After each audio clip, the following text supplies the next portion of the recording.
Hi there, welcome to another one of my videos where I'm going to take you through this commission piece I did of the Emperor from Star Wars.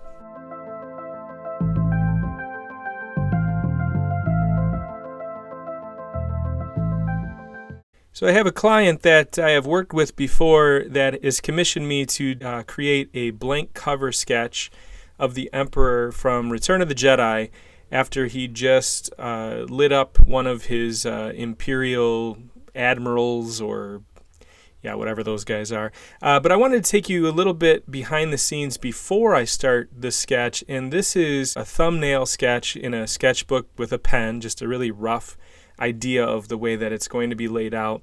And here you can see I'm using Photoshop to create a reference to make sure that the drawing is accurate, the proportions are good. I'm taking a lot of different pieces of different things from different places and combining them together after I have the rough idea in place. So I know what the background is going to look like. I know that it's the Emperor. I know what he looks like generally.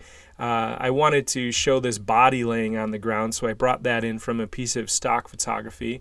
And the painting that I used, actually, the reference of one of the hands and sort of the posture of the Emperor, I kind of referenced the pose.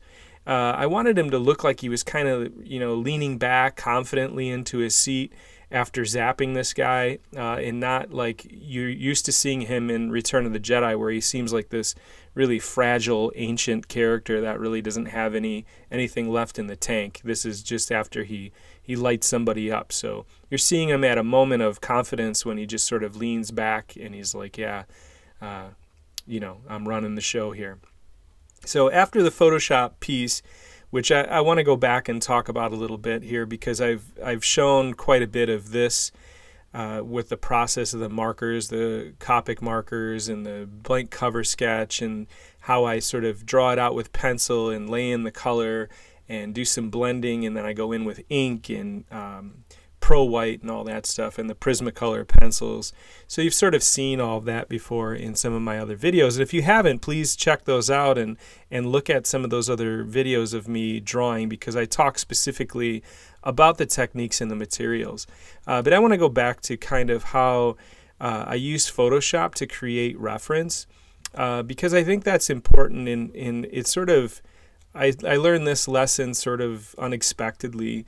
When I was going through college and in high school even, I saw myself as an illustrator, as someone who could draw and paint, and I looked at photography, which digital photography really didn't even exist. It was in its infancy when I was in high school and in college. It seemed to me that it was kind of like a cheat. It almost was like, why would I want to do that? Because I'm an illustrator. I can draw. I can paint. I don't want to deal with photography at all. And it wasn't until I was teaching for a couple years, I was teaching high school art, when the principal of the school called me in at the end of one of the school years and said, have you ever considered teaching photography? And I said, no, not really. It's really not my thing. I'm more of an illustrator, a painter. I'm teaching these drawing classes.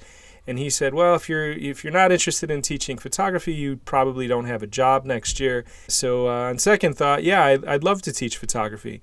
So I had to go actually to a community college, a junior college near where I was living, and I took some classes, and the photography instructor there was great. He actually came to the high school and kind of walked me through all the darkroom stuff. And I did learn a lot of stuff. There was a whole bunch, and sometimes I felt like I was only a day ahead of the students. But in terms of Photoshop, I had done a little bit of digital work in college, and it was cool. I really liked it, but like I said, it was still kind of clumsy. A lot of the tools were not as developed as they are today.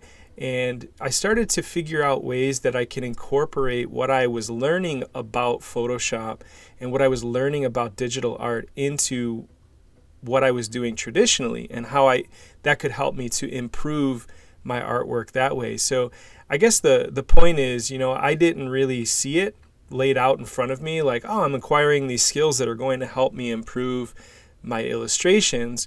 I looked at it as more of like an annoyance, like, I need to teach photography. This is terrible. I'd rather be painting or drawing. But I guess just keep an open mind when it comes to that sort of thing. And don't close yourself off to learning new things, because you never know how it might help you in what you really want to do. It's a lot more obvious now, I think, with digital art being where it is today, that, younger students know that they need to learn a little bit about Photoshop. They need to learn about photography in order to be an illustrator.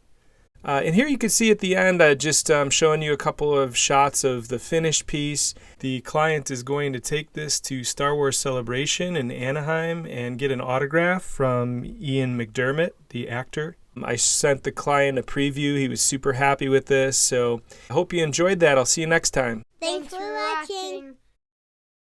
There's a little button that they put on the laptop or something, and then they say click it, and then you can never even miss a video.